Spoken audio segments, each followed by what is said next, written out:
know what you're talking about.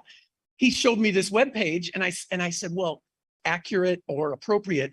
It's also acknowledging that things can be presented on the internet in many different ways. So you can take the same information and present it 100 different ways. And some of those ways may be more salient for students than others.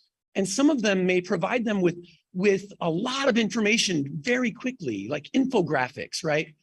Things where they can get a lot of content really quickly instead of everything having to be text that you read that takes much longer. So for examples of that,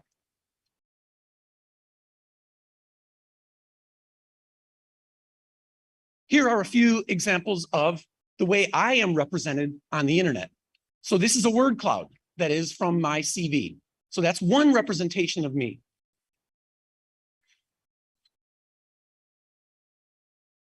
So here is another. This is my Amazon author profile. So it's a completely different representation, but it's still information about the same topic, right? Completely different. It's another way for me to introduce myself to you that is actually accurate and not about somebody else. And here is another. This is my Google Scholar profile. So yeah, a completely different profile. And I could probably do this entire talk just going through a lot of different ways that you can see this same information. But I just want to get that idea in your head because it applies to education in the same way. We often think about education occurring in two different ways these days, in person and online. And we know that in-person learning takes place in many different forms, right? It can look like this. This is a kind of typical active learning classroom that we have in the United States these days. It's a very open space. There are these whiteboards all the way around the room. Students are clustered into groups, so they are able to work in small groups, and then they're able to work as a large class. They can share information on the walls with each other. The chairs are all movable, so they can be formed in lots of different ways. So this is a very collaborative learning space. But so is this. But it's completely different. Different students, different needs. There are different numbers of students in the room, but they're collaborating, but it looks nothing like the previous picture. And this one looks very different as well, right? So these are all different ways that we do similar things in physical spaces that we share. And I think online, we have even more opportunities for more different kinds of spaces. So it's not like online learning has one way of existing. And I'm going to be showing you a couple dozen different ways that I think online learning can occur. And it's not limited to what I show you. I could show you hundreds of other ways. I'm only sharing some examples, right? So this is not everything. So this is another way that small group work, collaborative work happens. And this is one of the examples of how we do these things online. So this is an online tutoring exchange that we have at my university.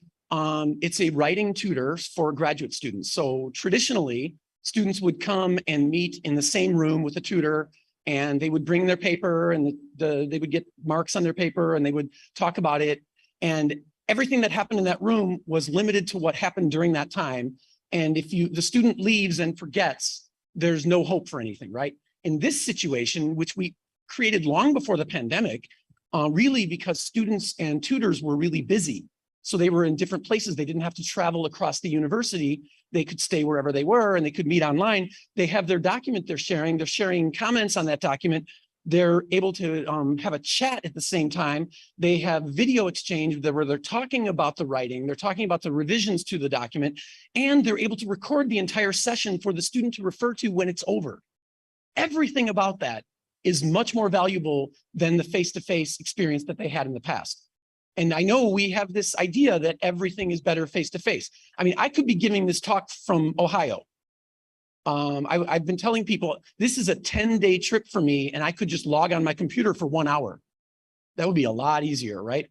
But I think there's a lot of value in being here, but it's not always better.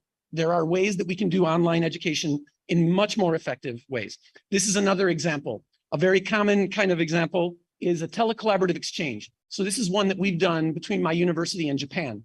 We have groups of students in Japan learning English. We have groups of students in the US learning Japanese, and they partner with each other in a KeyPel kind of thing. This is kind of project that's been going on for a long time. I mean, students used to send letters, handwritten letters to each other, right? I mean, it's a continuation of that same kind of practice.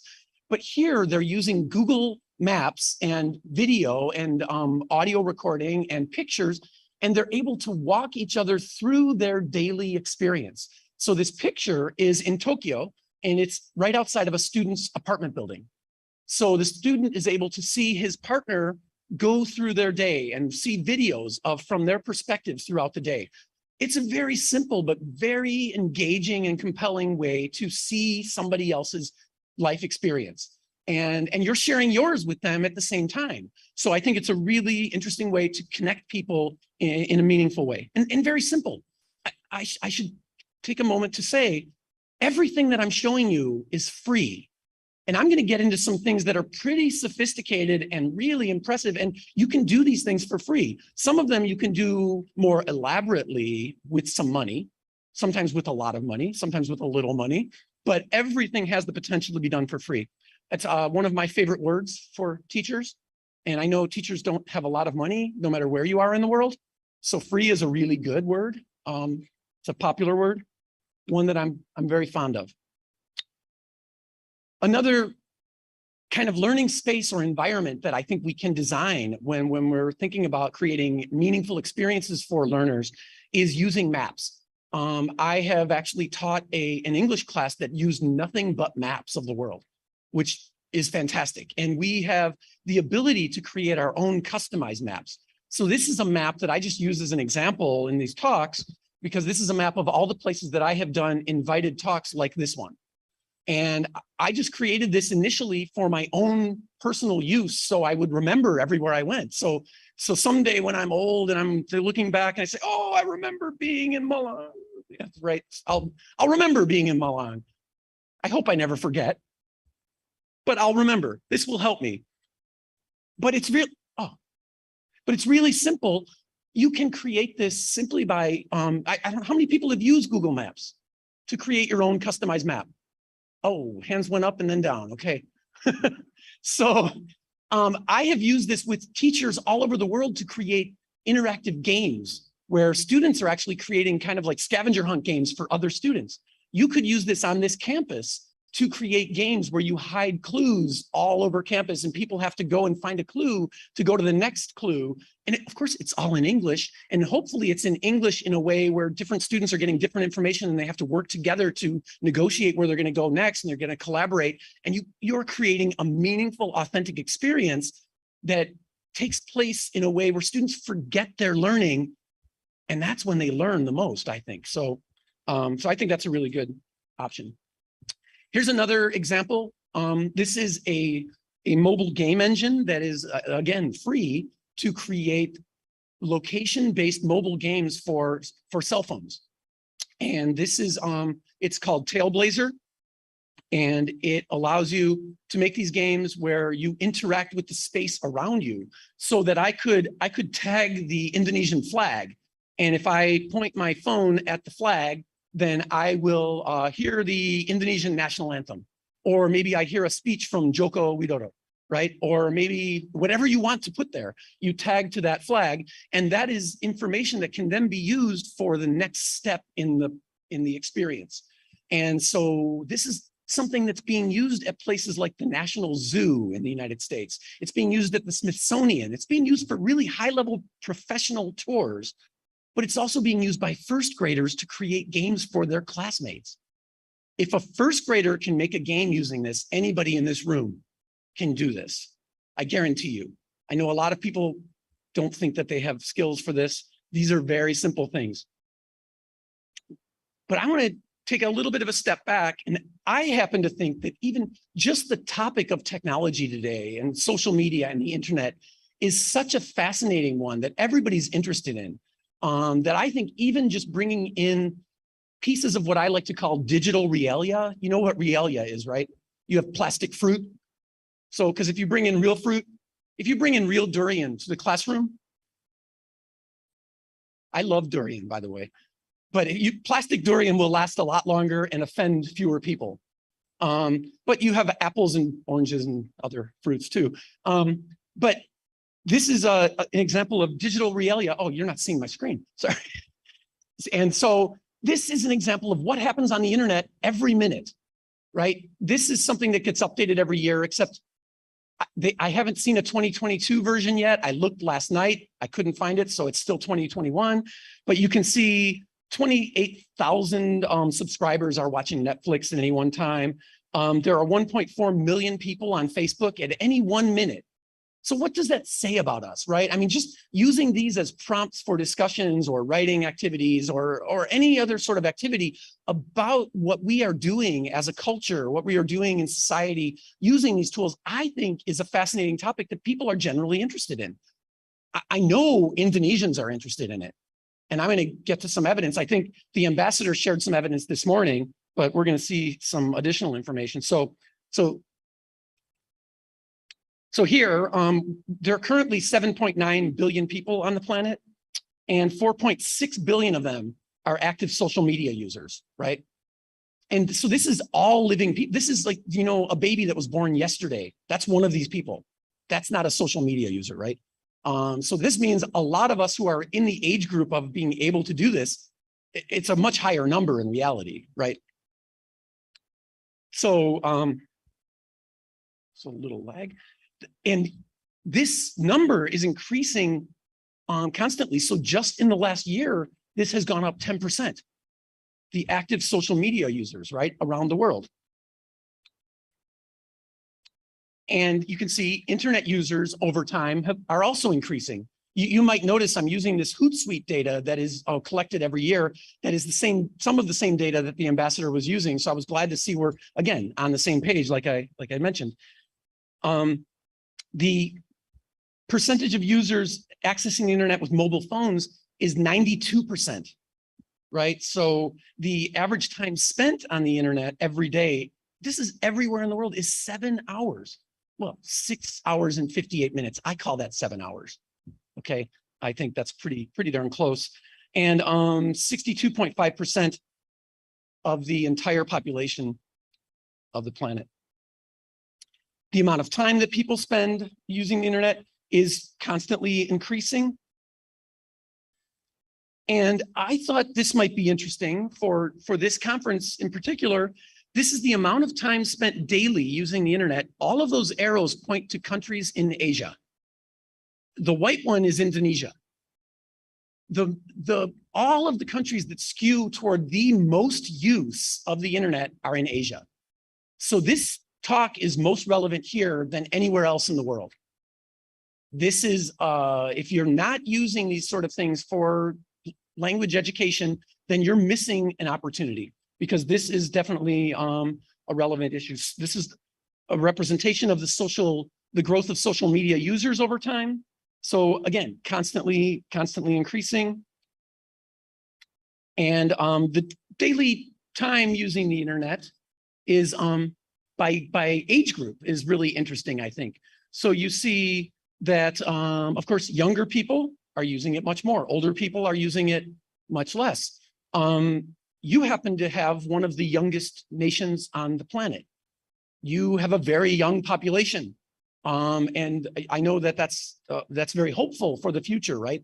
And you think about a country on the other end, like Japan. I don't know if there are any people from Japan here. I hope there are some joining us online, if not in the room. They are on the far end of this, right? Because they have the oldest population on the planet. So the way that you think about using these resources and these tools is going to be very different, I think, between these two different societies. And these are the things that people use the internet for. So it actually has a number of different examples. So finding information, we've got things staying in touch with friends and family, a lot of, like I said, some of these slides I'm going through really quickly. The daily time spent using social media around the world is 2.5 hours. It's actually much higher in Indonesia and most of Asia. The social media share of total internet time is about 35%.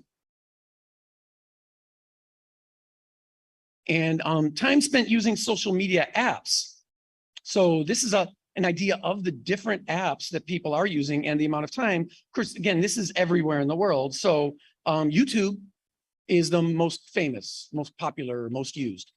I don't know if that's true in Indonesia or in Asia. I think Facebook is more used here than anywhere else in the world. There's other data that I've seen about that. We've got specific apps. So there's data about TikTok. So any of these things that I go through really quickly, if you're really interested, you can go back and look when you download my PowerPoint, because I have other things I want to talk about.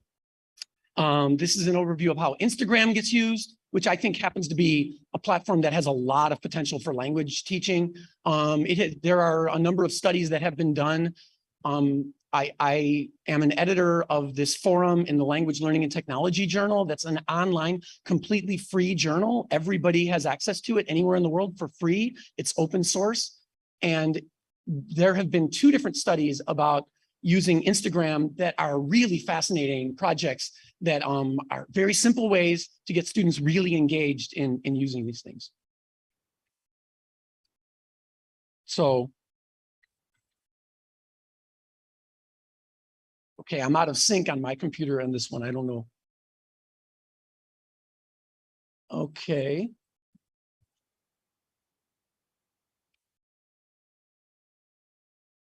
Okay, so here is the amount of time that people are spending using social media for work. You might think, well, who uses social media for work? I was surprised to see how extensive this is. And again, all of those arrows are countries in Asia, and the white arrow is Indonesia. So the 31% of the time spent using social media in Indonesia is for work purposes. I think that's really interesting. So I think if people are using it for work and you can use it in a more fun, playful, interesting way for learning, then that's going to be very welcome, I would imagine.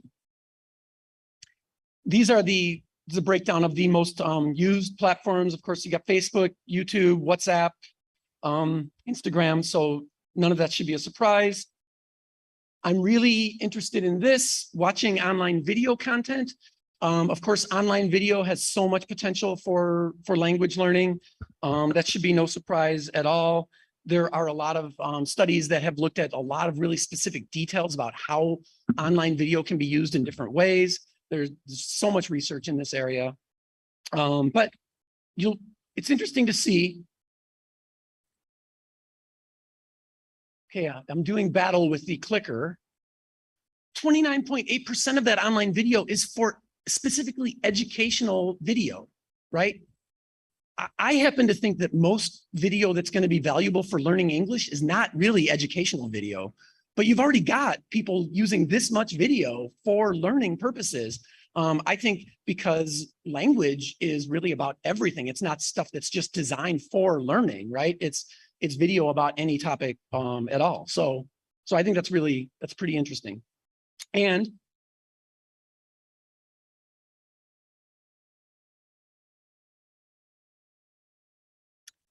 this is an overview of the use of mobile apps. So average time each user spends on a smartphone each day is almost 5 hours.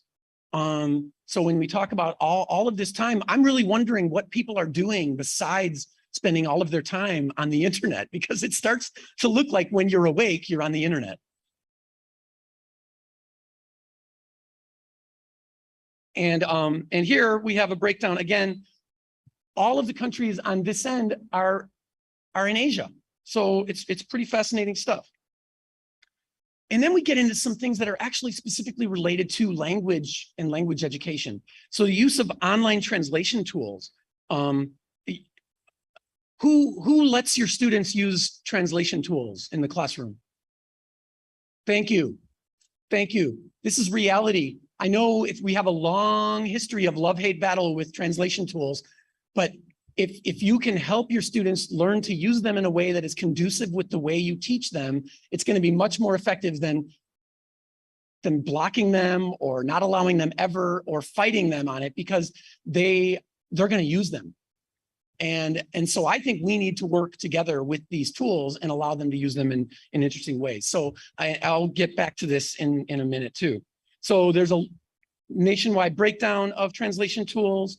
And then this is getting into the areas that I'm much more interested in. So things like using voice assistants. So if you know, you can search the internet with your voice, right? You can use something like the Google Home or the Amazon Echo, but you can also just use Google Chrome and click on the microphone and search the internet with your voice and get responses that are automatically read to you. This is like the holy grail. This is something that those of us in language education with technology have dreamed of for decades. And it's suddenly available and it seems like nobody uses it. I don't understand. I'm really confused by this. So if you have an argument against it, or you are curious about it, or you want to talk about it, or you want to fight, I want to talk to you because there's so much potential. And one of the great things about this and a lot of the emerging technologies is I think the mouse and the keyboard are archaic devices. They are things that we are getting rid of in the future. Searching the internet with our voice and hearing the results and being able to speak and listen without the interruption of that stuff is much more meaningful for engaging language practice. And we are seeing things that are being developed specifically for those purposes. I teach my students every year to develop apps that are specifically designed for learning, not just language learning, that are using just listening and speaking without the interference of those other devices. So there's a national breakdown of that. And I thought, just for a little levity, you know, the internet is filled with cat videos, right? Everybody loves cat videos apparently on the internet. So this is a breakdown of the comparison between cat videos and dog videos. So the cats are winning, by the way. So, but the dogs are coming up. The dogs are making a good fight here, I think. So, but there are some concerns that I also want to share. This is data about the portions of the planet that are not connected to the internet. People who do not have this access. I mean, I'm sure you're aware that this is a problem, right? It's not the only problem. We have countries with low adoption of the internet. Some of these are in Asia, but not very many of them. But these are challenges that we face. There's a breakdown of different devices we're using. That one's out of sync, I think. And then we have concerns about the misuse of personal data. So I think this is my biggest concern about the use of these tools for education, is that about privacy and security, and the fact that our data might be stolen or sold or lost or misused or something like that. So there are concerns about this. And I think as we design learning experiences, we need to be aware of these concerns in order to make them more meaningful. So that's a breakdown by age. And I want to talk about these themes about diverse social and language practices, diversity of learning environments, improved learning design, the use of artificial intelligence and automation. It is happening in all kinds of manufacturing and many different aspects of our lives, but it's very dramatic in education right now. And it's a rapidly accelerating movement. About the use of augmented reality, data and learning analytics, being able to analyze our students' abilities and their changing abilities on an ongoing basis without the need to stop them learning and engaging in the meaningful learning experience in order to give a test. Right? So instead, you're able to observe their ability as they're learning and as they're communicating with each other. Ongoing assessment is part of that, and the potential for individualized learning. And at the end, I want to talk about the Internet of Things and the future of assessment. And this all plays into to some things that you've heard about the metaverse. Maybe you've heard that term. Maybe you have no idea what that term means.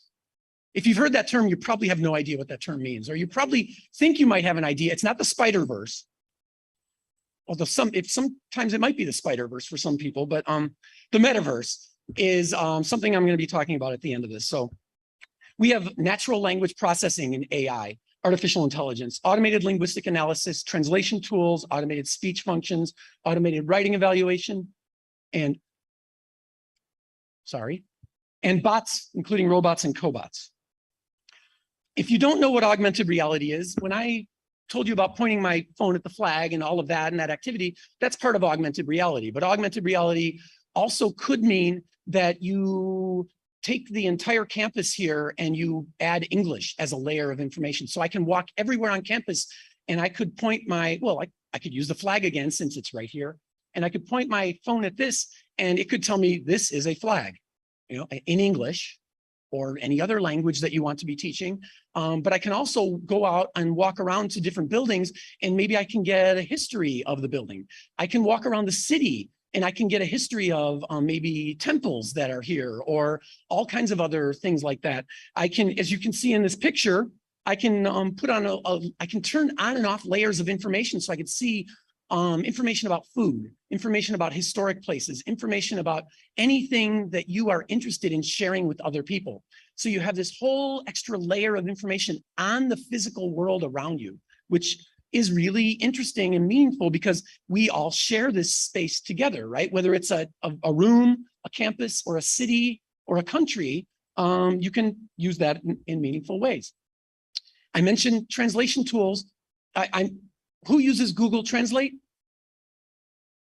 Okay, it's not as many people as I would expect. I have seen amazing conversations take place between people from 2 different languages who have no idea how to communicate with each other, but completely using Google Translate, and they're able to effectively communicate. But it's also, Google Translate is not just a tool that you use on your phone that happens to work really well these days. It's also a community of people who are interested in language and learning language, and translation as one part of that, but it's not everything, it's just one part. So this is the Google Translate community is a place you can go and share your language skills with others and learn other languages in return. So this is a place you could send students, or I assume you're all kind of interested in language, right? That's why you're here. So you might want to go there yourself. And Google is doing a number of other things with artificial intelligence that are specifically catering to education. So it's really, there's so much happening. You can imagine all of the data that Google has been collecting from all of us is being used to make these really powerful tools that they give us for free. Of course, they take some of our data.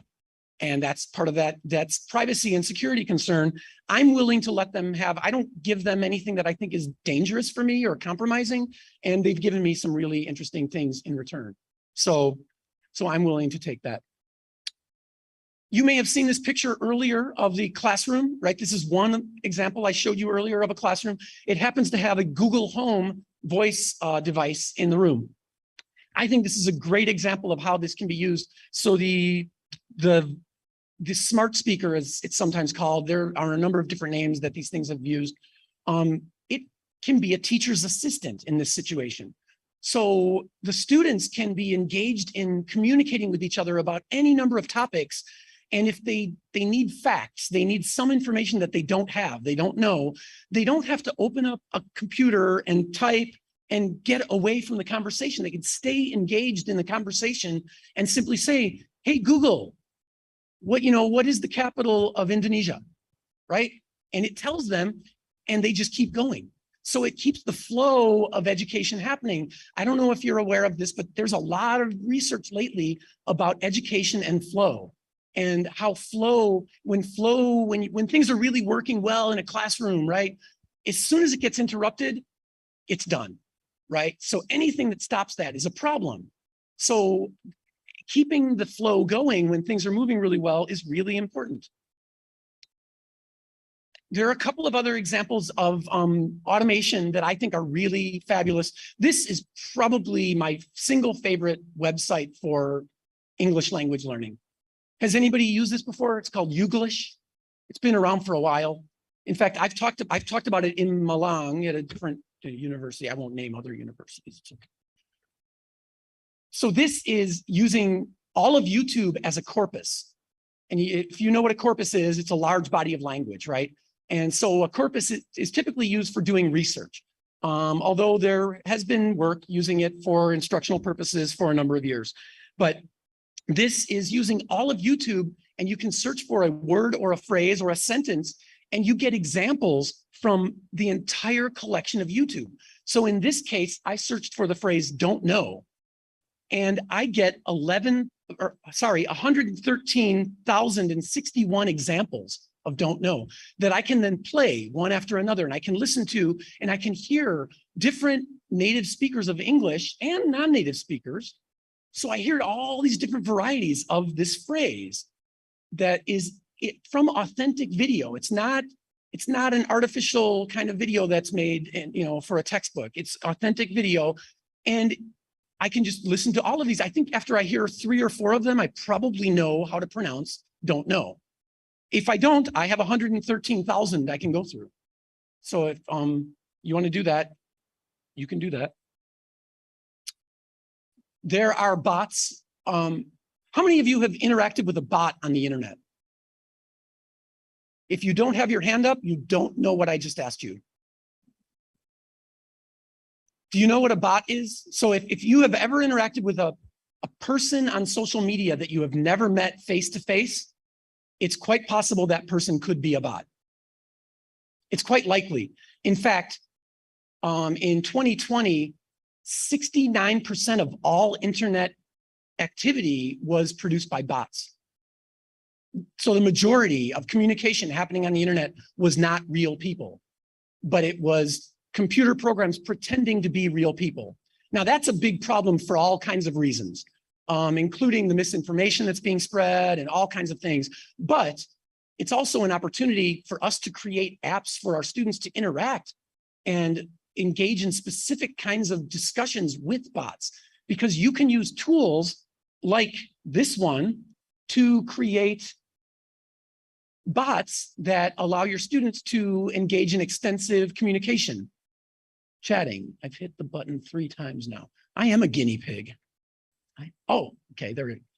So you can create this, and you can target certain kinds of grammar, you can target certain kinds of topics, and then students can engage in extensive chatting communication with this bot where they're getting feedback. It could be corrected feedback, it could just be communicative feedback, but they're getting the opportunity to engage in this extensive communication with someone who is not you, not their teacher, right? Which is great. I think you should communicate with them too, but it's really good to have this additional opportunity for communication.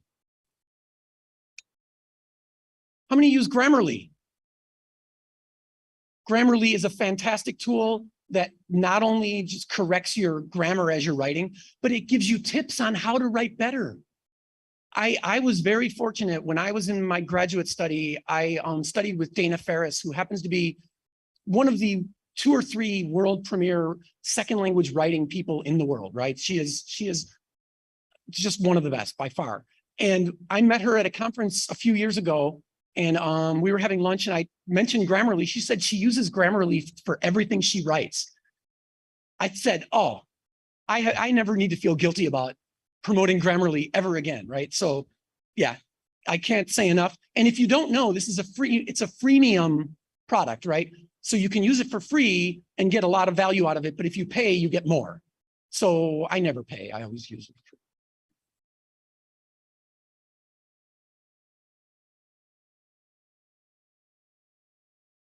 free. Okay, it skipped. My name is Lance. Oh. Okay. Okay. I really want to talk about this. I got to go back one more slide.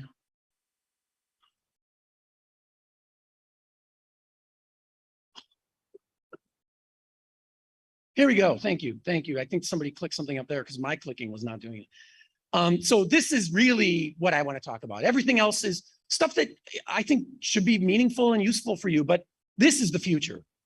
Technology transparency, where you are using technology in learning and in these learning experiences without the knowledge that the technology is there. This is something that those of us in the computer-assisted language learning world have talked about for a long time, and we're getting there. We're getting there with these devices you can talk to and then get a response. You don't know what that's doing. You don't have to even care, right? The metaverse, the Internet of Things, and other things like that. So I'm going to talk about simulation and immersion, the integration of experiences, the blurred lines between in real life virtual reality, augmented reality, mixed reality, which is a combination of augmented and virtual, and extended reality, which is going beyond just the virtual and augmented reality to other realities, right? So this is all part of the metaverse and whatever's next, because as I mentioned at the beginning, this is all changing constantly. Okay, so we'll start with this virtual shared space, which actually right now is the thing I'm most excited about, because it is something I've been working on for a number of years. And this is a way of creating a space that we can share as a meaningful context for language practice, and very easy to do. It hasn't always been easy to do, but I'll show you some ways it's very easy. So we can have shared physical instruction space. So we are in a shared physical space right now, right? We can have shared online instructional space. I mean, that could be Zoom. It could be Blackboard. It could be Moodle. It could be any kind of shared online space.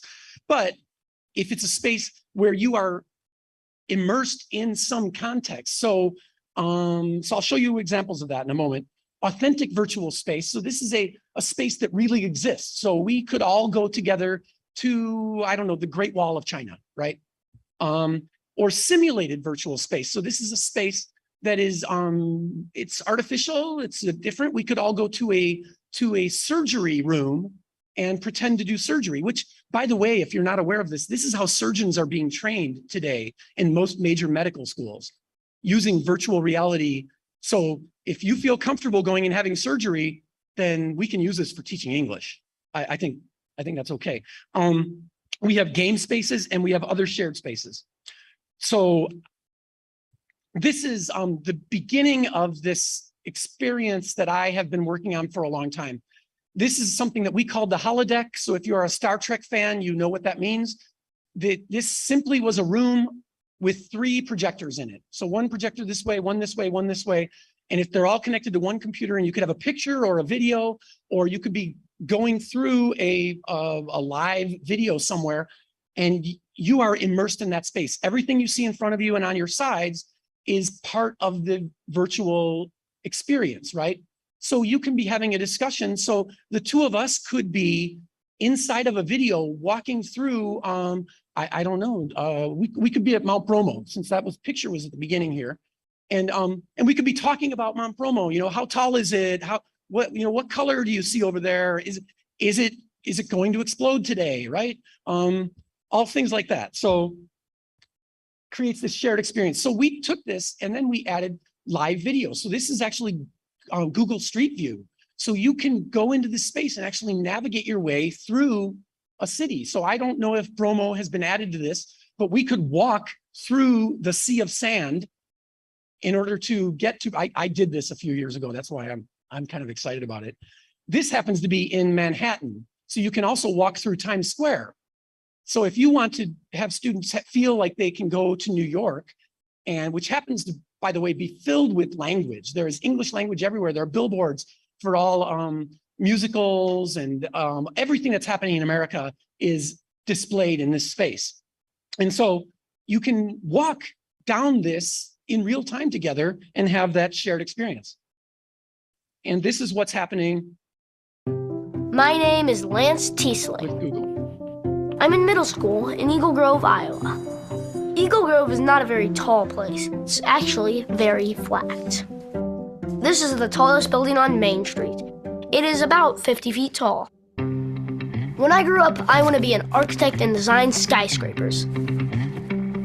Yesterday at school, we went on a class trip, but this was not a normal trip with buses. This was something very different. The very first expedition we went on was to the Burj Khalifa. Go ahead and grab 2 hands and put them up to your face. It's so tall. Okay, we're gonna go to the 153rd floor.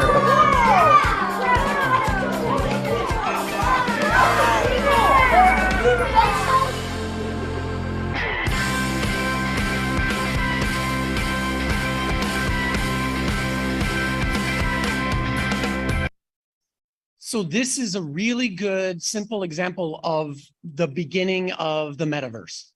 So you have this virtual reality experience, which I don't know, how many of you have used virtual reality goggles? So usually when you do this, you're suddenly all alone, right?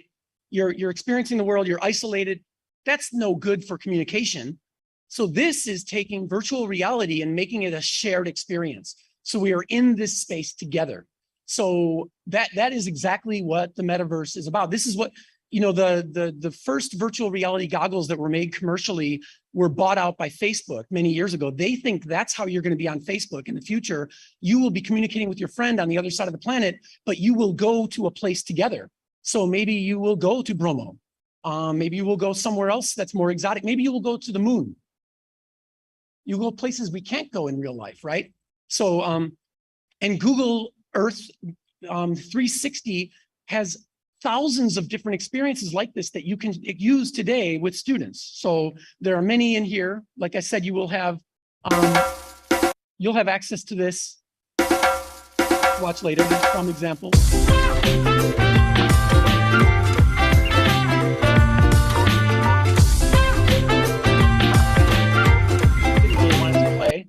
Okay, there we go. And I see I'm limited on time, so I'm going to show you a bunch of these that you can then you can see on your own. This is a shared virtual space that you can navigate, and it has ancient Rome completely built inside of Minecraft. Do you know Minecraft? Ah, okay, that's an enthusiastic response. I love that. So I happen to think Minecraft is a great learning tool. It's a constructivist learning environment that we can collaborate on together and build together. But in this case, you don't even have to do that. You can just navigate this. You can just walk through it with other people. And so, so you can see.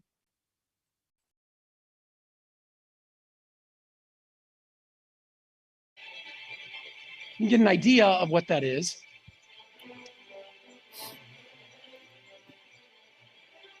And it's pretty extensive. It was about a decade ago that the entire country of Denmark had been mapped inside of Minecraft. The entire country, in real life, every building, every street, everywhere was inside of Minecraft. But you can do things like this. There's a 360-degree experience of the Great Barrier Reef. So you can go diving with students. There's a lot of activity happening under the water, a lot of opportunities for that. You can also go diving with sharks. Anybody want to dive with sharks in real life? I know you do. We talked about this yesterday. Nobody else in the room, Brad. So if you don't want to do it in real life, but you are excited about the idea, it's a little safer here. And you can also do simple things like this. So all I did for this was to put a different background behind me in Zoom, right?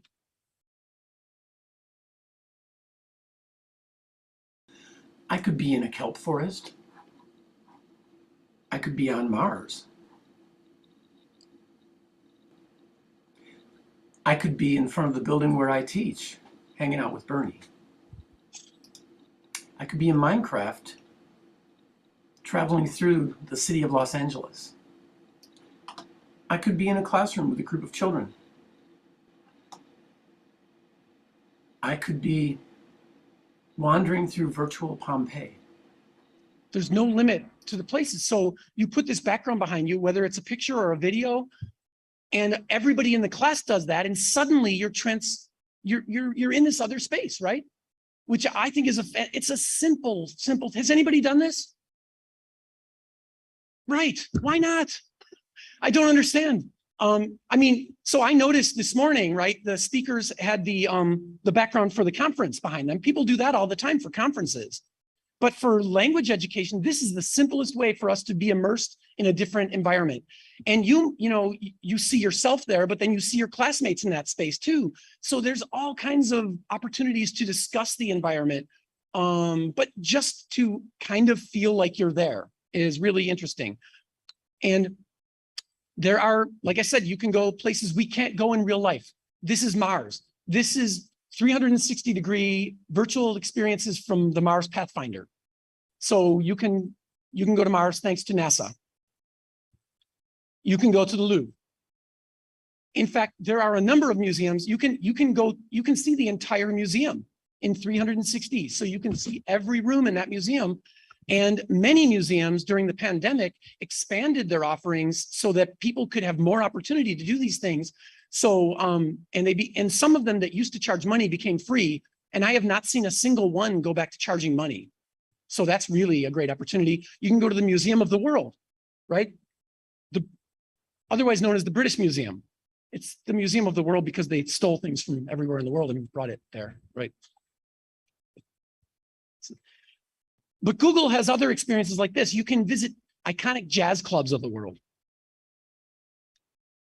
Research for qualitative research, we measure the number of non. You can go to shipwrecks in the Red Sea. And then you can think about this in a kind of inverse way.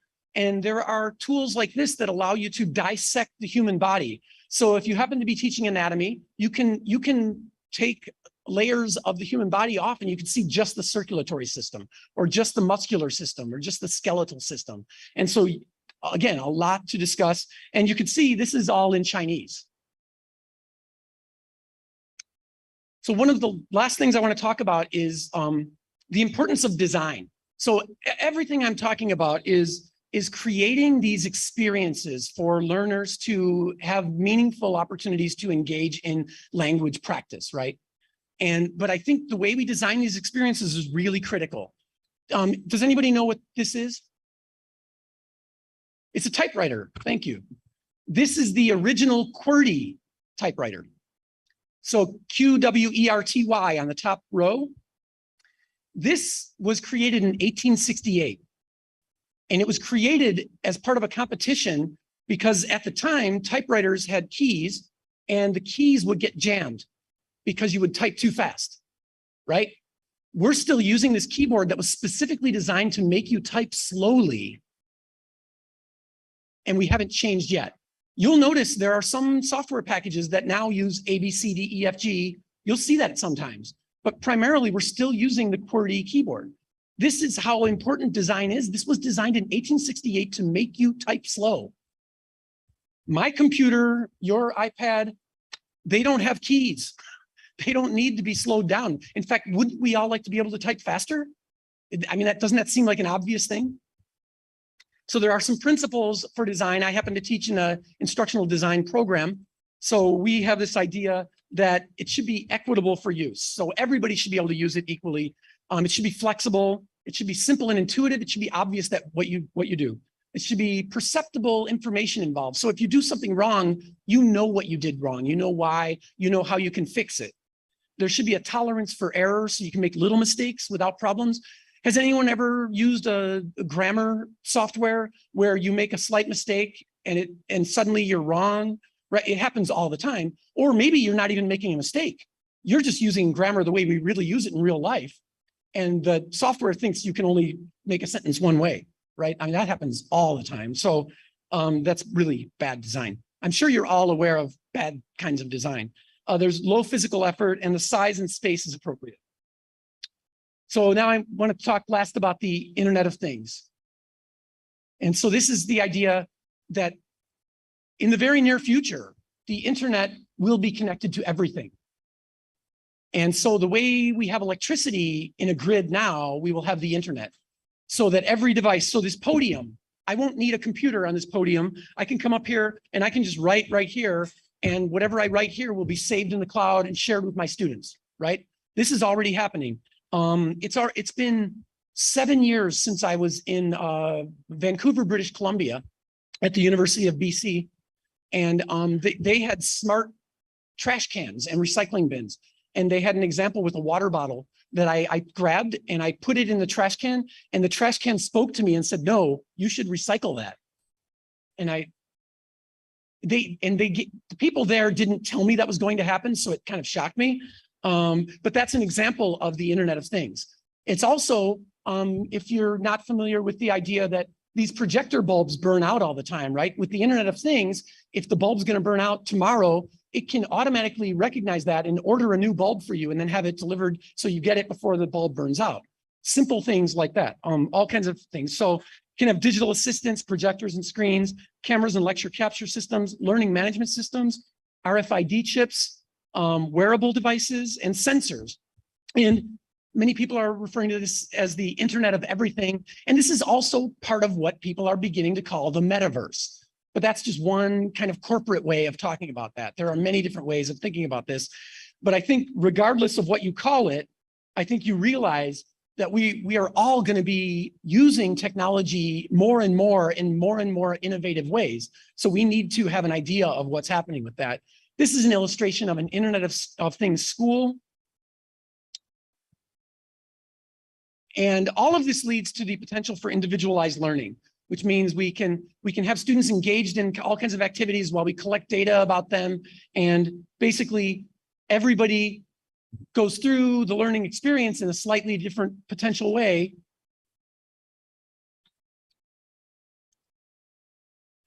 And they all come out on the end. They all hopefully succeed equally, right? There are some resources I think that can help you. This is the Tesol technology standards. How many people have the Tesol technology standards? Nobody in the room has the Tesol technology standards. Brad does. He's aware of them at least. This is a book that was created to help teachers and learners recognize the base level skills that are needed to use technology for instruction. And this is my last slide. All teachers need to be prepared for the increasingly technology-driven future. As these digital spaces diversify, they promote different kinds of language production. This evolution presents limitless potential for language learning experiences, and it will only be realized by those who understand these opportunities. This is from a special issue of the Calico Journal that I edited last year. And with that, I will give you the PowerPoint slides, and thank you very much.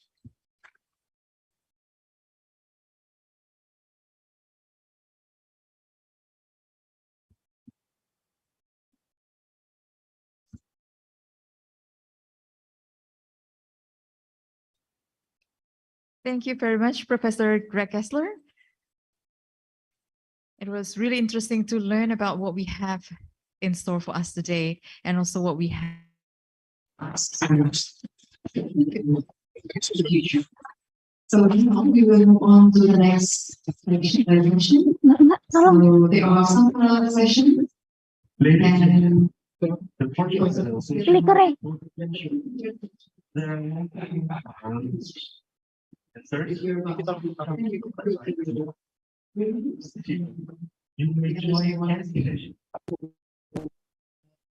So Calm Down's presentation and also Professor Mira Namsrai's presentation.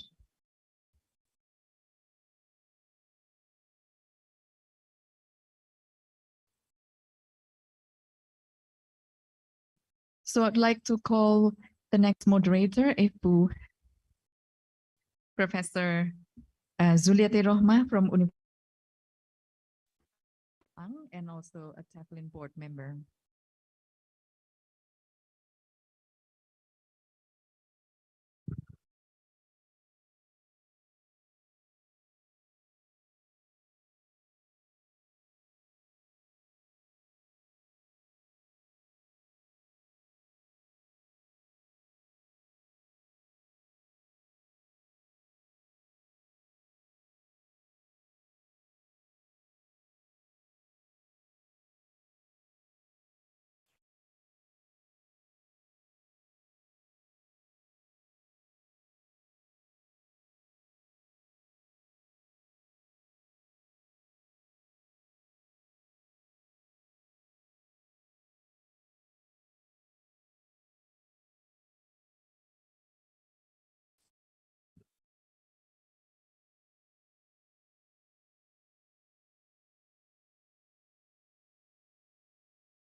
Assalamualaikum warahmatullahi wabarakatuh.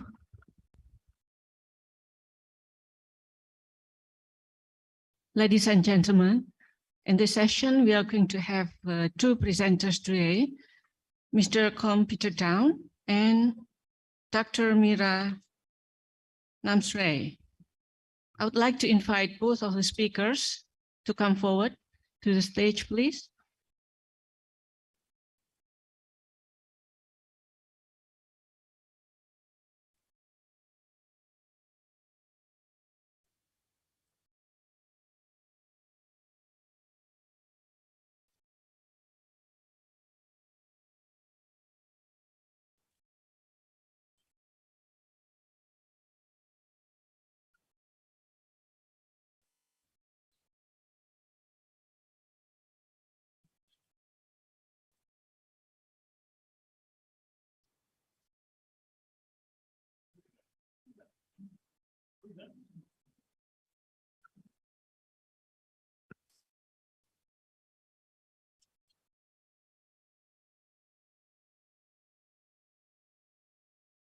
Dr. Mira Namsrai?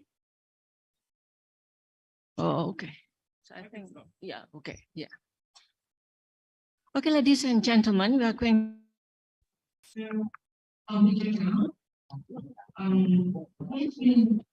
Education and especially language education, higher education, and professional skills training for 20 years. Within the Finnish Council, he has been recognized as a skills project manager with experience in business development, teacher training, ERT projects, EAP, ESP, and professional skills. He has worked for the Finnish Council in Indonesia and Malang, and he is currently director of English Education and Society for the Finnish Council. I think without further ado, I'd like to invite Mr. Hometown to present his report within 20 minutes. And after that, they continue with the second speaker today, and later for 20 minutes, you'll spend for questions and answers. Please.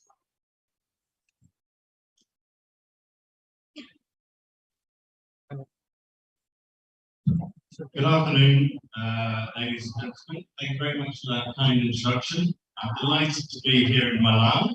It's my first time in Malang, although I've been in Indonesia for about 10 years, working, living, married in Jakarta, and this is not my first advent.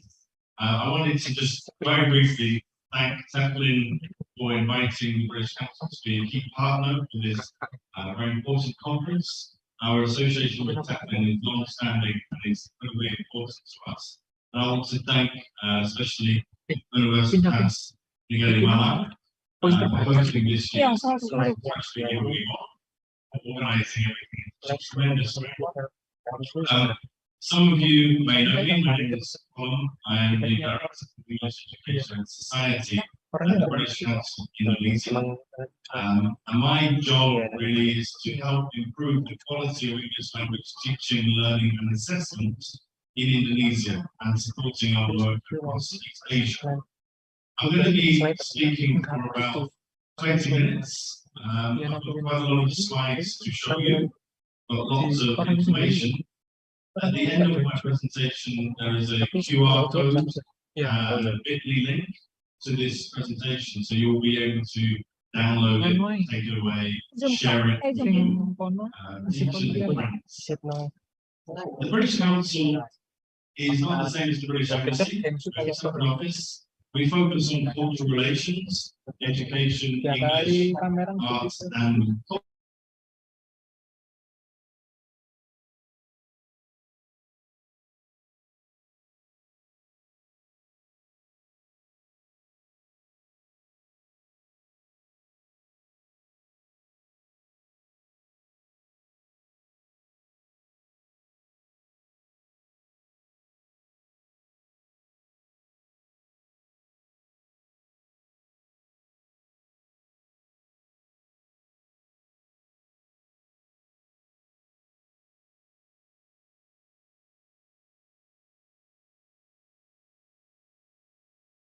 the most important things that we do is research, and we Good afternoon and assalamualaikum, ladies and gentlemen. First, I would like to say thank you so much for all University Nasional Pemuda to organize this hybrid conference, and I really enjoyed my session before.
vocational education sector.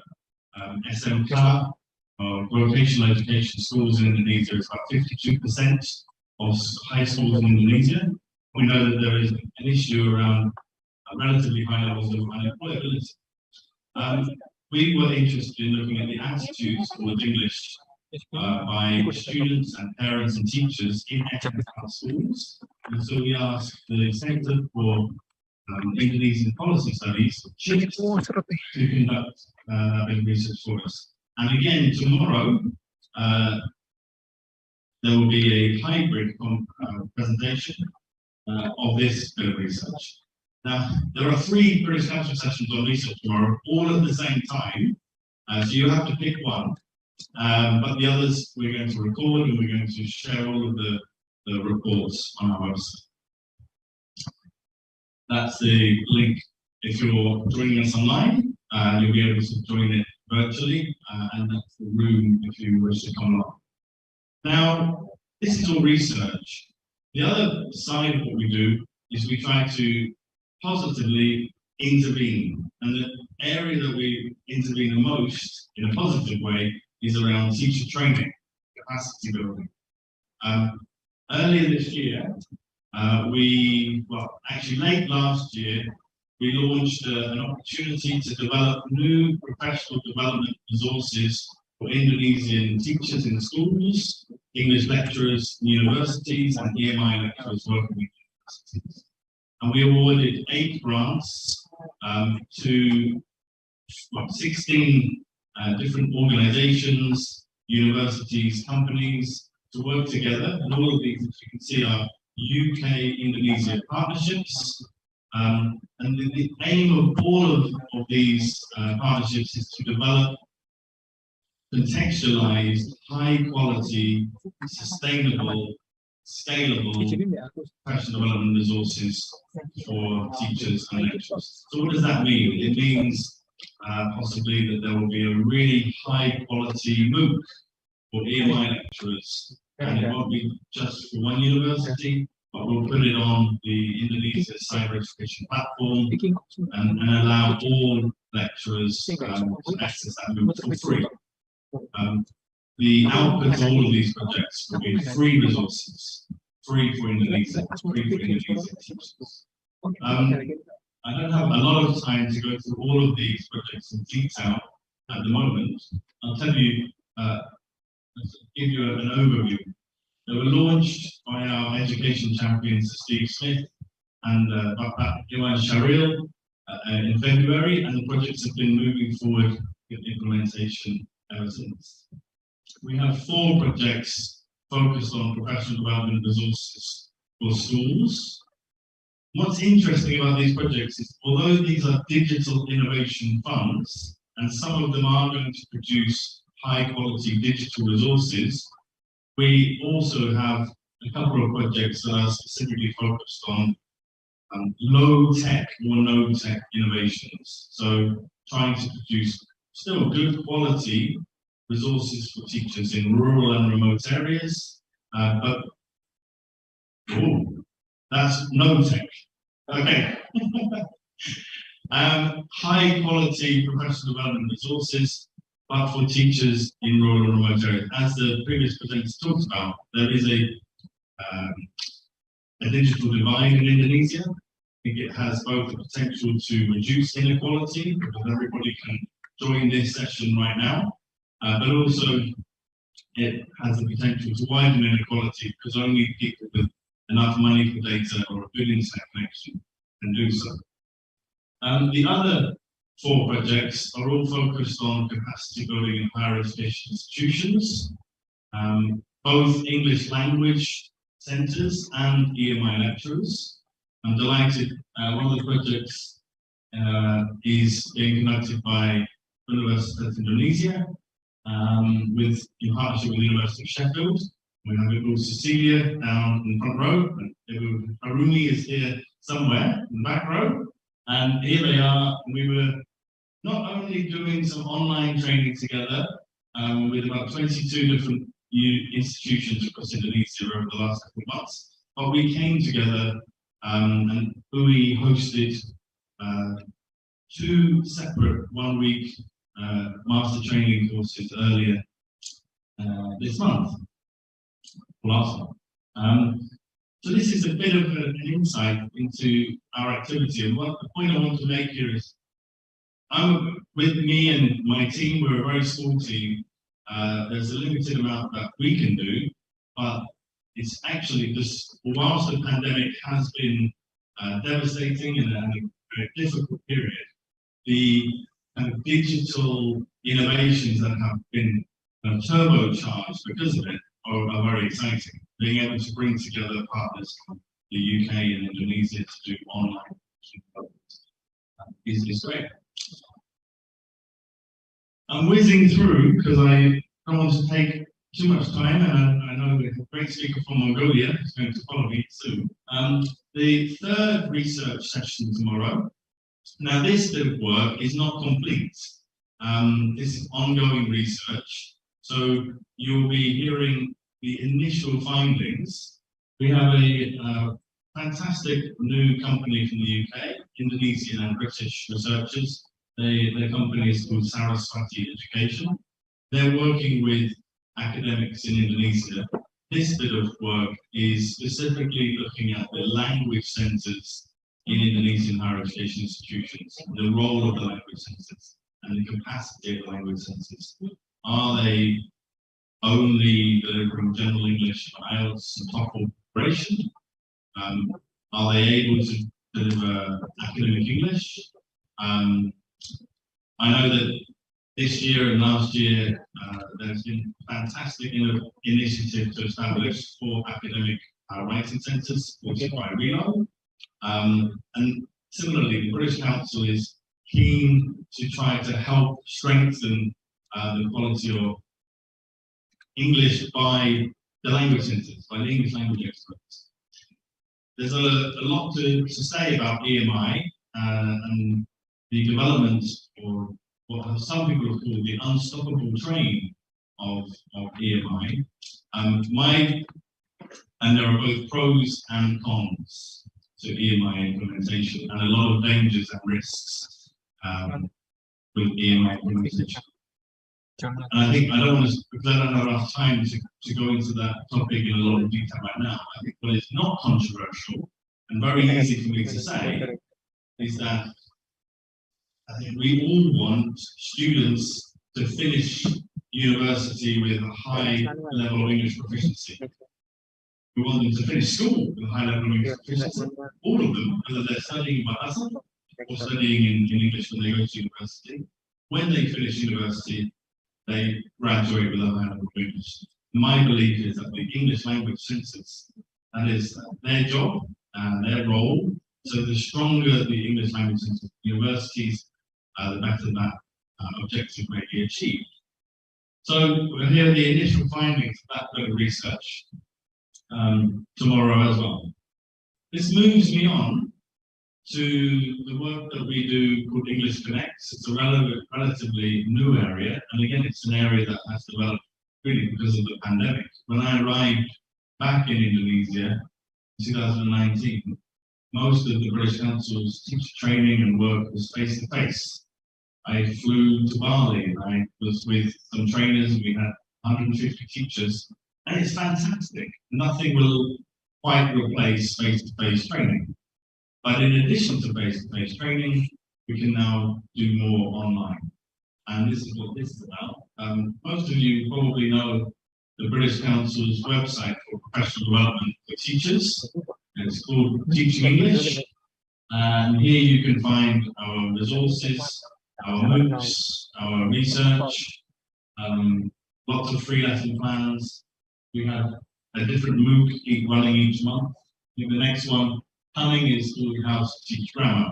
This is unlike my UK Indonesia innovations, which are contextualized specific CPD resources for Indonesian teachers. These are global, but they're very high quality.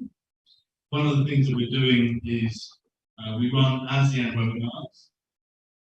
Actually, my colleague Davide from Vietnam is over in the corner. He's also often, you can find him as moderator for our ASEAN webinar series, where we bring teachers together. And we do this to share experience, but also as a way of promoting and sharing information about our books. We also work with Indonesian experts, and if you want to deliver a webinar for the British Council, please come and talk to me. Bali, we're always welcoming anybody who wants to share they've got a particular skill. So we have, this is Grace from Bandung. She's a member of the INDONESIA network, and she delivered a webinar series all around gamification. There are 5 webinars in English and in Bahasa. You can find them all on our British Council Indonesia YouTube channel. It's quite recent, a lot of fun. We had a series earlier in the year called Saturday TED Talks, and again, this was an initiative with ITEL, the Indonesia Technology Enhanced Language Learning Network, and we, for each of these webinars, had modern foreign language teachers. And all of these sessions were live, well attended, but they're also recorded. And we're trying to think of ways of sharing these recordings so that people who missed them first time might still be able to gain a lot from them. First episode with Pat Jatti and Joe Dale. Highly recommend. So that's the ITEL team. They're all giving their sessions somewhere in this building, or at least half of them are here. And the British Council, along with TEFLIN, is delighted to be working very closely with ITEL. We were in Jogja just a couple of weeks ago for ITEL's conference. The next conference I can tell you about, it's coming up, is, well, there may be others at individual universities, but in December, the British Council will be hosting our New Directions in Language Assessment Conference in Bali between the 8th and the 10th of December. And the call for papers is still open for this conference. You have until August the 14th if you wanted to submit a proposal. You can just come along as an academic or as a teacher if you wish. It's going to be a fantastic conference in a great venue in Bali. And as an incentive, this is a surprise, so you'll be glad that you came to my session. We're currently doing some live research with a company in the UK called Transform ELT. Now, Transform ELT, what they're doing for the British Council, they are specifically looking at online professional development. What are teachers doing? Are they doing MOOCs? Are they joining webinars? Are they joining international webinars? Are they joining local innovations? And the QR code and the bit.ly link at the top, you can use those to access this survey. And we want this survey to be completed by as many teachers as possible. It's running in 6 countries across ASEAN, including Indonesia, and you can select Indonesian to complete the survey. It does take quite a long time to complete this survey, but the incentive for you to do this is that we are going to completely at random select 10 winners, and those winners will receive a free pass to the Bali conference, hotel accommodation for 3 nights, and a travel grant of £300. And I'm just going to pause for a minute.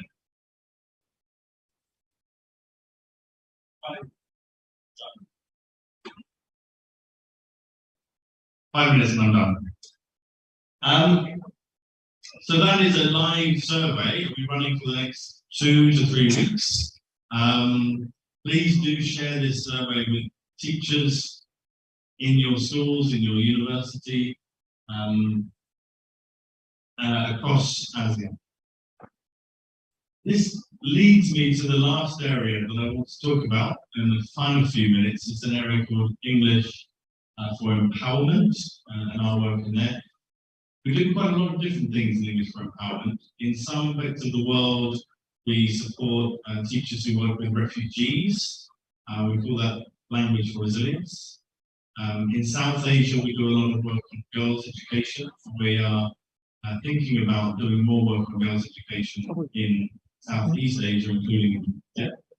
We've recently done some research into girls' education, English and digital skills, and you can find a report, a global report and an Indonesian report if you're particularly interested in this area. So that's one area that we work on.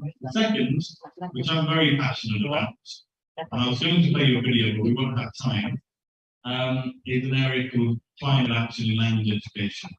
This is all around integrating environmental issues into English language teaching, something that Pakis Manundra talked a little bit about in reference to the new UNESCO report and Plenary this morning. And in my slides, which we're going to get in a moment, if you're interested to have a look inside what we do, this is an example, this is the theory of change to our climate action in language education work. This is why we do it, what we're doing, and the outcomes that we hope our work might achieve. So when we plan our projects and we plan our podcasts or webinars or competitions, this is the kind of the theory behind it, and then we have to measure ourselves and to see how successful we've been. There was a video that I'm going to play, but I won't. But please do click on this. We had a fantastic climate action competition last year. This particular video, the first 45 seconds is a stall in Indonesia, Pacitan, and they were one of the winners.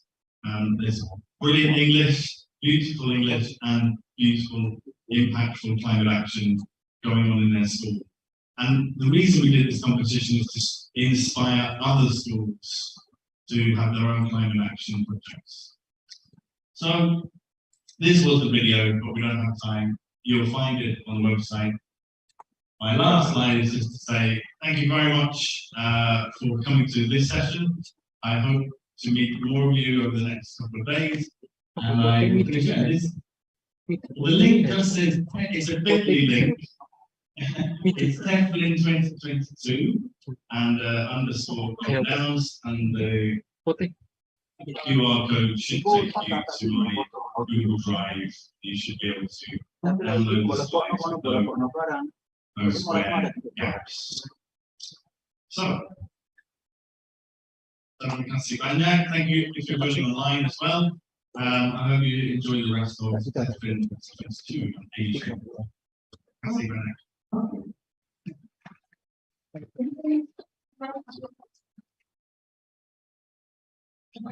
Okay, yeah.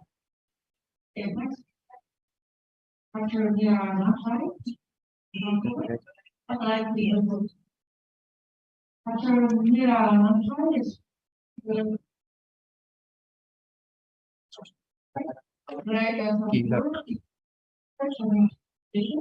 curriculum design,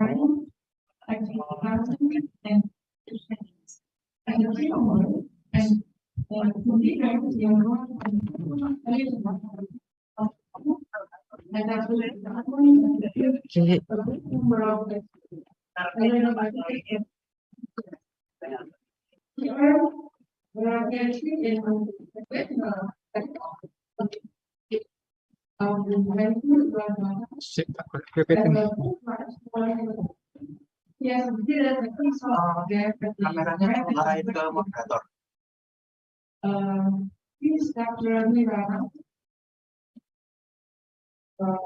Tanggal.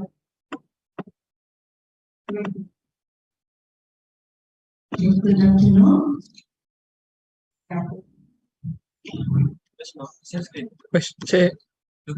Turun.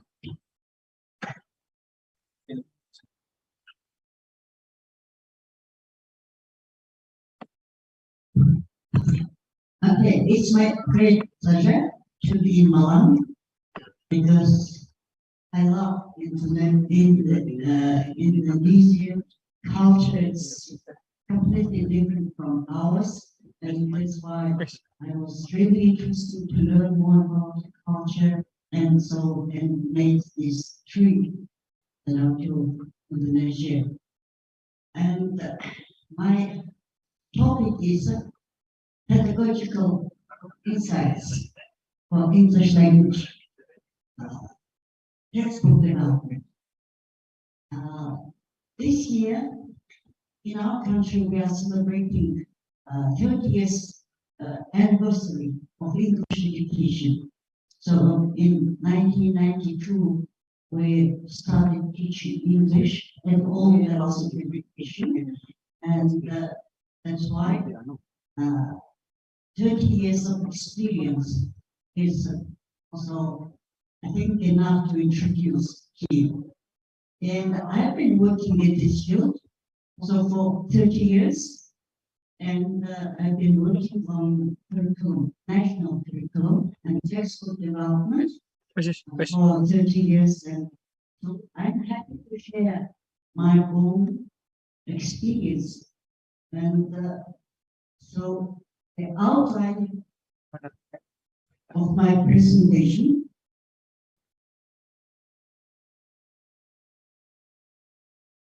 here. So I'm going to introduce post-English education system, just in brief.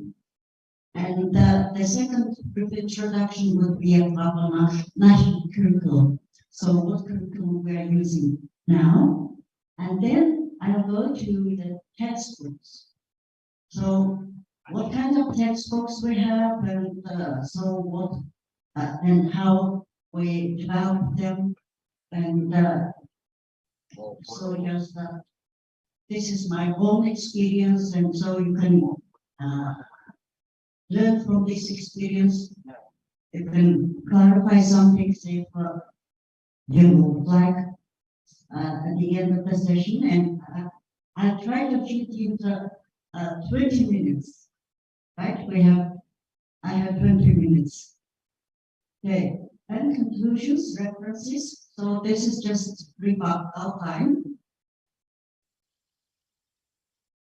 And so this slide shows in general education system in our country.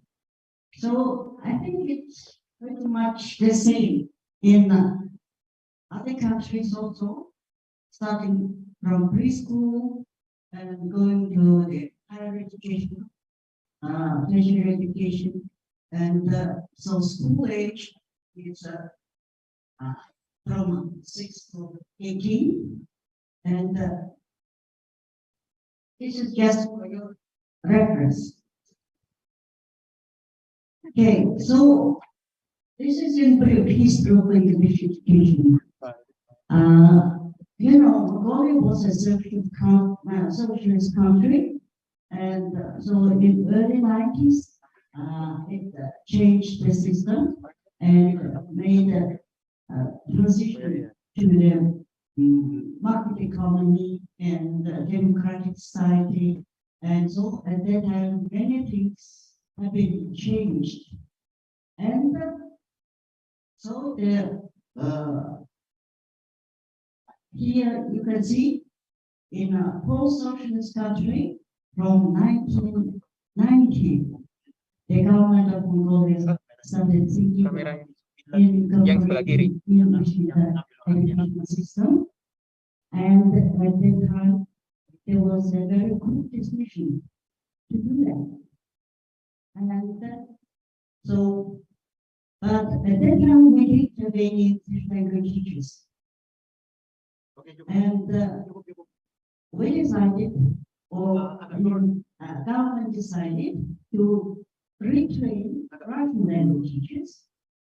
So first, we had retraining, intensive training of Russian language teachers. And so in 2 years, we trained about 400 teachers. And in the school year 92-93, we started teaching English at the school. But we were keeping to train Russian language teachers. And then here you also see our policy. In 1996, there was a document saying that first foreign language should be Russian. But I think at that time it was a mistake because our government wanted English. And that's why a year later it was changed. And in 1997, the policy is that to develop English education in the country and make English as the first foreign language. Okay, and in these years, 2001, 8, and last one in 2021, the government released national programs for developing English education. And there is, because a lot of people wanted to learn English, and there was, and still there are lots of demands for English among population, and especially among young people. And so we conducted a needs assessment survey. So which language people prefer to learn? And so as you can see, 65% of the surveyed people prefer learning English. The others, like few people, prefer learning Chinese, Korean, and Japanese languages. And the interesting thing here, nobody preferred learning Russian. Russian was the only foreign language during the socialist times. And so when we changed the system, everybody wanted to learn other languages. And of course, English was given a priority. Okay, and when we changed the system, we had to change education system as well. So we had 10-year school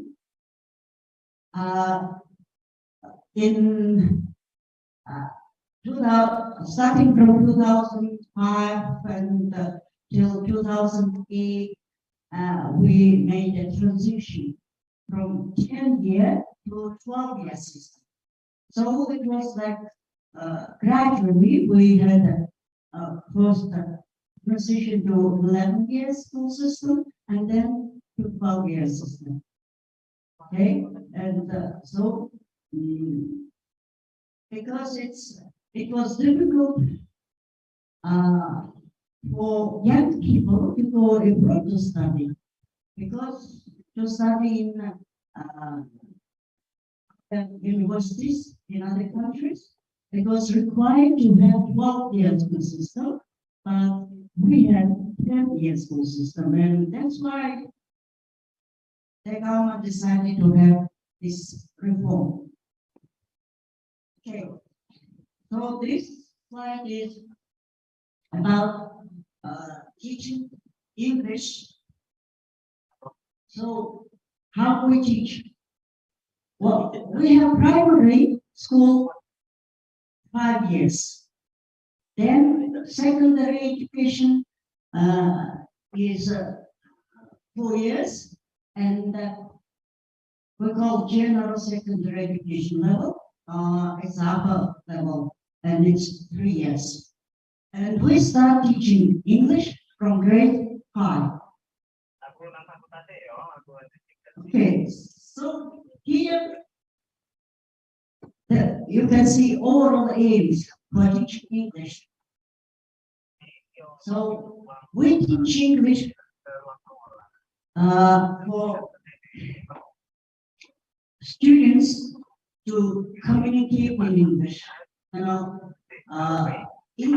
language is a means of communication, and that's why students have to learn to using English as a communication tool.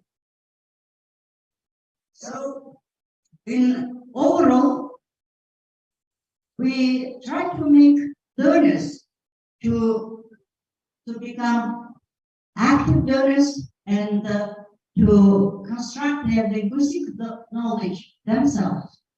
So this is also aim, and then teachers. For teachers, the aim is to learn to be facilitators of learning. Okay, so teachers have to help students how to learn. So this is a general aims.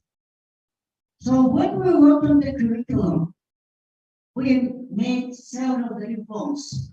I think in the span of 30 years, we had 5 times reforms.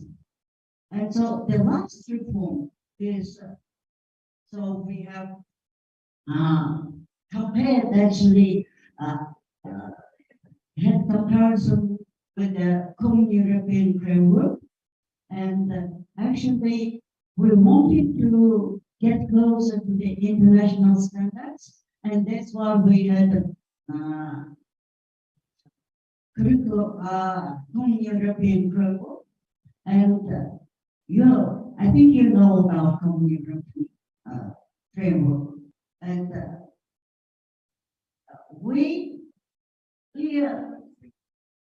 this slide shows how we adapt. So it is very difficult to follow exactly, because Common European Framework requires a lot of hours of teaching, and we don't have that amount of teaching hours at school, and that's why we had divided, for example, A1 level into 3 levels, like low level, low, mid, and high. For example, A1. So these 3 levels would be in 3 years. And again, for A2, also we have 3 levels, low, mid, and upper levels. And so at the end, students are expected to come to B1 level. At upper grades, like upper secondary grades, students can have additional instructions. Besides regular English classes, they can have some optional courses, additional courses, and they can go deeper and so make also the B2, go to B2.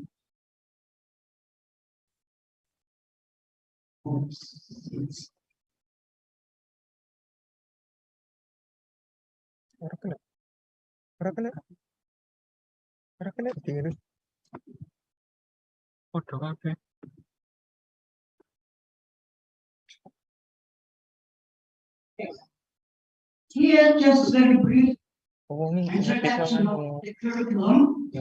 So the last version of the curriculum includes learning objectives, and learning objectives are just basis of the curriculum. And then we have learning skills, methodology assessment, and this is called national core curriculum. And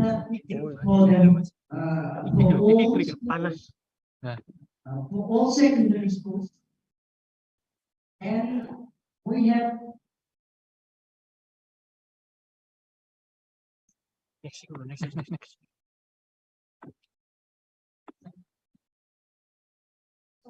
as I said, learning objectives are just core. And so we have 5 sets of the learning objectives. So listening, speaking, reading, writing, and use of English. And so you can see numbers in the graphics. So it is like how many objectives we have in each grade level. And these objectives are mainly for students.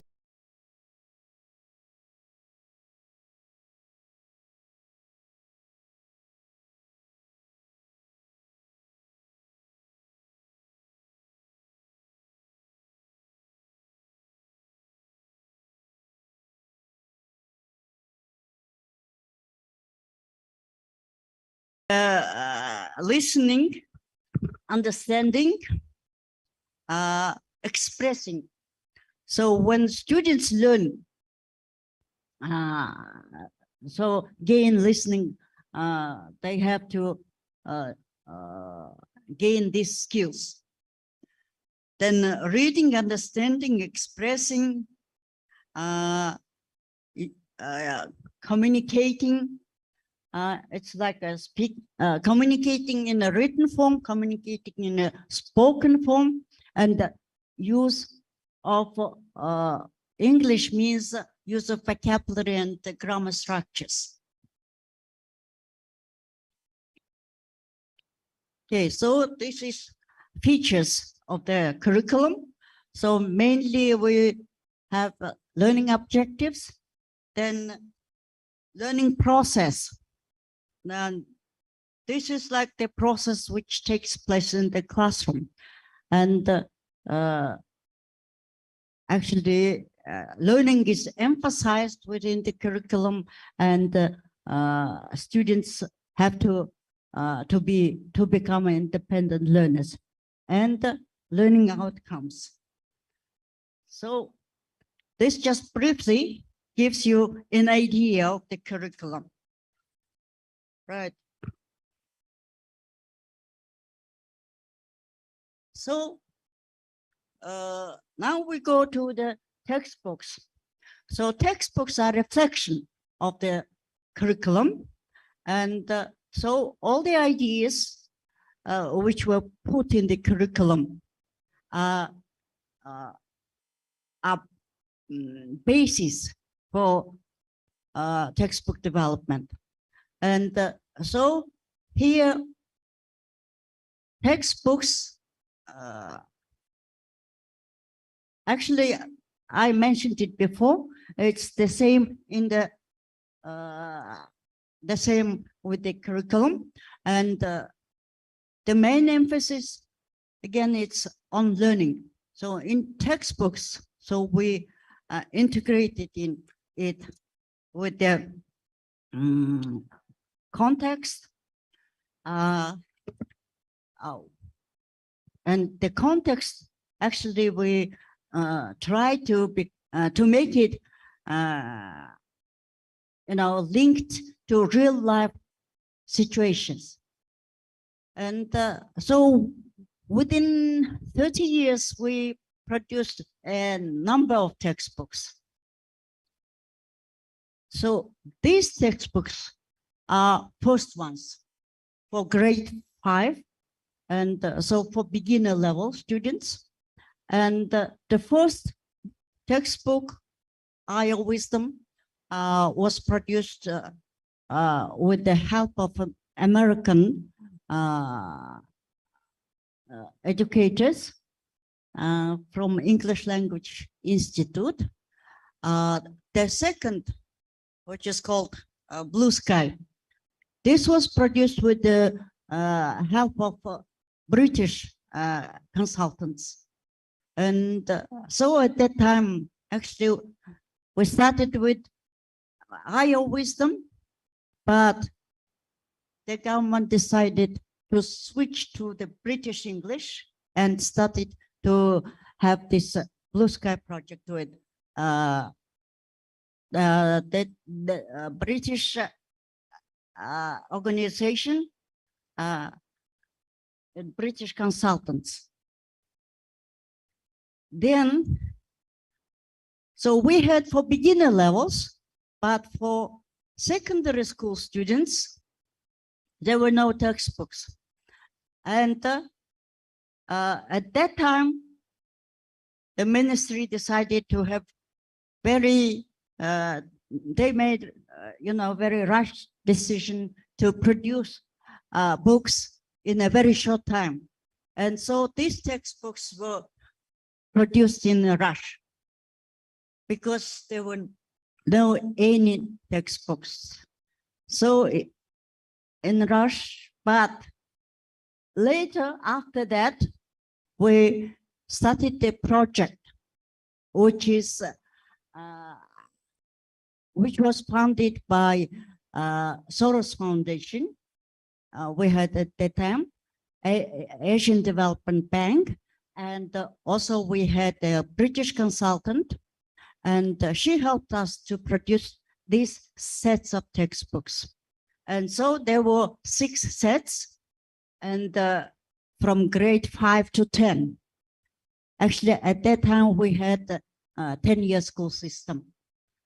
So the features of the textbooks were like, they were first textbooks, including student book, teacher's book, activity book, and cassette or CD for listening.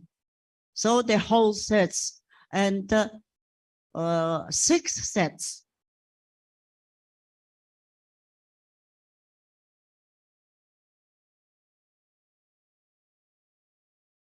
Okay. So you can see textbooks on this side and teacher's books, activity books. So just like samples. Then this project was really successful.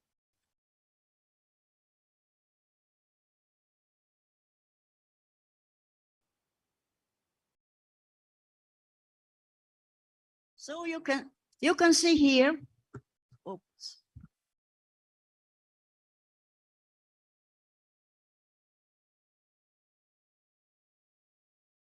In 2009, when we completed the project, we submitted our textbooks to the British Council, and we received this British Council award in 2009 for the best textbook of the year in international category.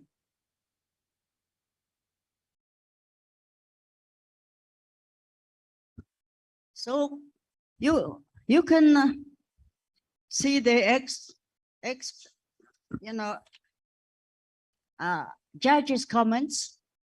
So it's on top, and also comments from the ADB consultant who analyzed the textbooks, and he really acknowledged and says series of English series textbooks are of high quality, meeting international standards. So these were really also good awards for us. And unfortunately, we had to change these textbooks because those textbooks were written for 10-year schooling, but later we changed, the school system, and now we have 12 grades, a 12-year school system. And so this book was designed for primary schools, primary students, and the main feature is like no writing, no reading. So just oral English was introduced through this through these books, and the main character, can you see, is a Mongolian mammoth. So it's like cartoon character, and so just to attract students and to make it interesting. Okay, and before we didn't have this primary textbook, and so this is our first textbook, which we created ourselves. Then we had to change that book, and now these are primary books that I use now. Then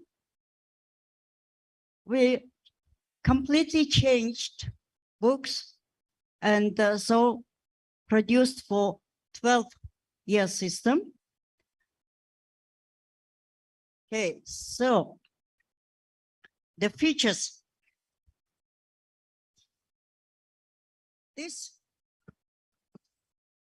So the structures, we have modular system. In each module, we had 4 units. So this is like main structure of the book. So we have listening, reading, like receptive skills, productive skills, and vocabulary grammar embedded in listening and reading. Productive skills, speaking and writing. And so it's more like practice and personalization. Actually, the teachers have to also help students to create their knowledge through these textbooks. So first they give receptive skills, through receptive skills like information, and students work on that information and then produce their own skills. Right. Okay, so I'm going to skip this. And so just to mention which theories we just put as a basis. The first thing is like experiential learning. This is David Kolb, American psychologist, and he mainly works for developing learning theories. And so experiential learning cycle is like from concrete experience, students go to abstract categorization, and so it's one of the bases. The second basis is like Bloom's taxonomy. So we used this and use this through the levels. So when we develop textbooks from grade 5 to 12, so we use like the principle from simple to complex. And especially when we had topics, we had kind of a spiral principle. And so students go from simple and to the complex. Then here also we put the theory of Jim Cummins. It's about language proficiency, like basic interpersonal communication skills. From these skills to cognitive academic language proficiency. So when we produced textbooks for upper levels, we try to focus more on cognitive academic proficiency. So just to make a little harder and also to have embedded context in the basic communication skills area, we had reduced context, but in upper grades, like we try to make more academic for students.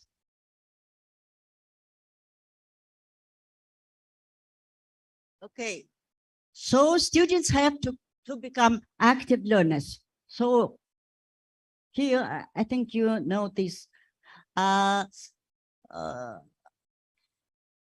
Active learners actually are those who are trying to construct their knowledge, work themselves, and so they evaluate themselves.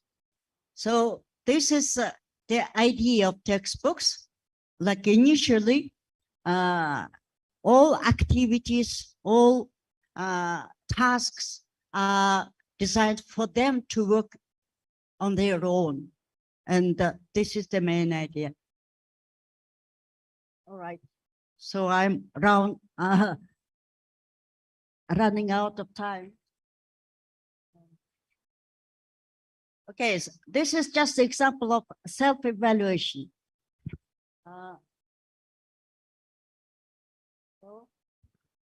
All right, so I'm coming to the end. These textbooks are national textbooks, and they are used throughout the country in all secondary and primary schools.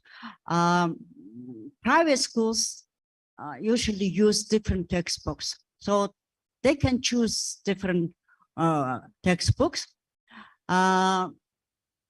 So we had a survey among teachers who are using these textbooks, and so just the majority of teachers are happy. But in reality, we observed some teachers' classes, and you know, there was some also things like teachers do not use our textbooks as we designed for them. Actually, in the teacher's book, there are instructions how they have to, you know, teach, how they have to help learners, how they have to facilitate. But unfortunately, teachers are used to grammar translation method. And so they just teach grammar vocabulary themselves and don't give an opportunity to students to learn, to, you know, create their knowledge. And this was a little bit of frustration. So we just tried our best, you know, but, you know, there is a problem. And so maybe you also have this problem. And it's really difficult to change teachers' minds and teachers, you know, teaching styles. And because they are used to teacher-centered teaching. And they are struggling to change to the, you know, learner-centered. And everywhere, I think it's a problem. And the conclusion is, you know, I'd like to give you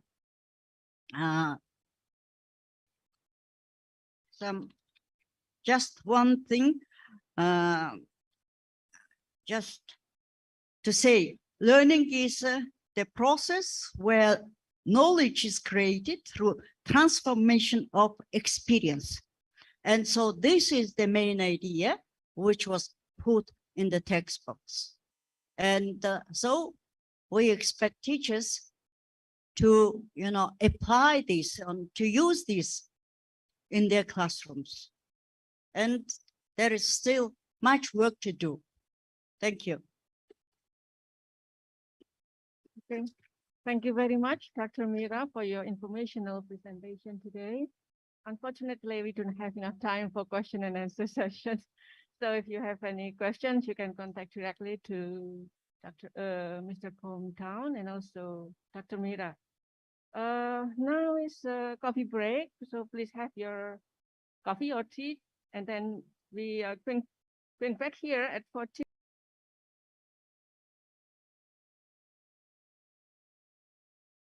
Assalamualaikum warahmatullahi wabarakatuh.